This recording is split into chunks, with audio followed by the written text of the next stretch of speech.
Ganun kami. At ramdam na ramdam ko talaga yan. Never niya ako iniwan sa ere. The rest is history. Ika nga, tinutukan ni Mike ang mga malalaking balita at pangyayari sa bansa bilang news anchor.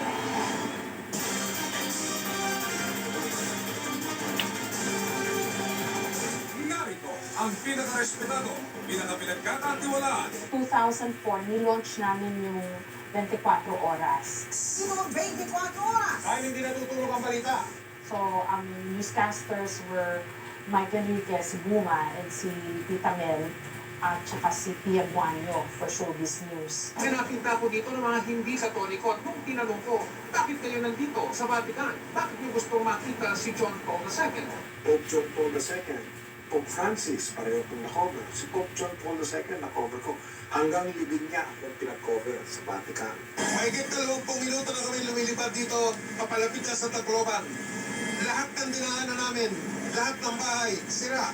Yolanda, nakatapunta ako sa Tacloban. Hindi pa rin po nakakabangon mula sa nangyaring bakbakan ang dating sentro ng komersyo dito po sa Marawi. Tapos Marawi, yung Marawi, kuha na, tapos na yung makbakan, pinadala ko. Yung Basilan, kinabukasan din, di ba? Kung yun, sinakop yun ng Abu Sayyaf, isang lugar doon. Minsan nalalambing ko siya para sabihin na, Uy, Buma, ako nakaspot sa'yo ah. Patindi ang